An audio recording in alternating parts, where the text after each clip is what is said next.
let's talk a little bit about the theoretical chronology, or overall what has happened throughout all these decades in mass media or mass communication research. In the 1930s, there was a significant interest in propaganda research. And of course, the reason was that a lot of totalitarian or authoritarian movements started rising in Europe. So when American scholars saw what happened in the Soviet Union or what happened in Germany, they really wanted to understand what happens and what makes people support totalitarian governments or movements, what makes people believe in them and vote for them, and what makes people support those movements that might not necessarily be good for democracy or freedom of speech. So American scholars really wanted to do more research to understand how propaganda works and what makes people believe those radical ideas. As a result, a lot of studies have been published in the 30s that actually were trying to examine the belief that mass media are a very powerful tool of propaganda.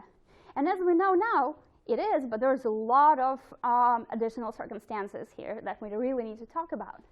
In the 1940s, there were a lot of local political studies that suggested that the way scholars studied presidential campaigns within the country, they found out that things like reinforcement, not persuasion, are significantly more real as a media effect.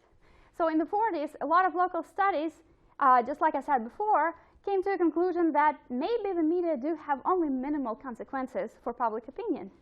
Some of those studies, for example, have shown that you can't persuade people to significantly change their political opinion, but you can reinforce it. So let's say you have a Democratic voter that just doesn't turn out. Of course, you will never be able to persuade this voter to vote for the Republican Party. That's just not what this person believes in. However, if you create a significant and consistent media campaign, you can reinforce already pre-existing beliefs and make this person turn out and go vote, which is already a significant effect, right, if we talk about people's decisions.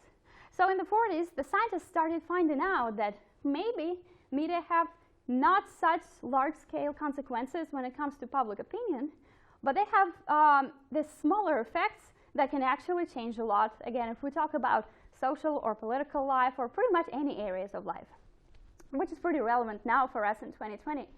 Then in the 1960s, there was a significant development of agenda setting as alternative to persuasion. So again, we're talking about minimal consequences or not so large-scale consequences. So the major question here was that the scientists were trying to answer, is it possible that maybe the media don't directly persuade people? So it's not just direct propaganda, but instead it's more subtle, more sophisticated effects like agenda setting. And that's the question that the scholars have been dealing with in the 70s and the 80s. So moving on to the next slide. In the 70s and the 80s, priming and framing research became significantly popular, and we'll talk later this week about what it is and how it sort of continues the agenda setting tradition of research. And then in the 90s, pretty much all the way to 2015, some scholars started returning to the ideas of persuasion, but this research was significantly more updated when we talk about methodology. And then post-2015, which is the most current era of mass media research, we can again talk about the return to minimal consequences. So what does it all mean for the history of mass media research overall? It means that overall the field has started in the 30s because American scholars were concerned about what was going on in Europe. And they wanted to understand whether mass media can actually have a significant propaganda effect on people, or there's something else that contributes to people's views and beliefs.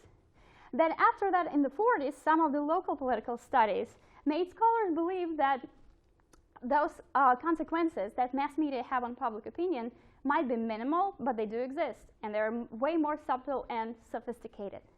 Later research in the 60s, the 70s, and the 80s developed way more sophisticated theories like agenda setting, and then there was a lot of research on priming and framing that suggested that those sophisticated effects that mass media can have on people and on public opinion as a whole, they have significantly more interesting consequences, and they work in a very different way compared to some of the most primitive propaganda theories that were developed in the 30s.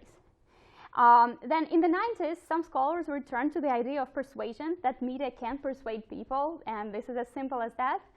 However, now if we talk about the most current era of mass media research, most scholars, again, through their studies, come to a conclusion that mass media do have minimal consequences on public opinion, even though it doesn't mean that it's not significant. Mass media effect on public opinion can be small, subtle, or sophisticated, but it doesn't mean it doesn't exist. And what it all means for the way you as a mass media worker or a future mass media practitioner, what does it mean for us as mass media practitioners in terms of how we can affect the society and public opinion? That's what we'll be talking about pretty much this whole week.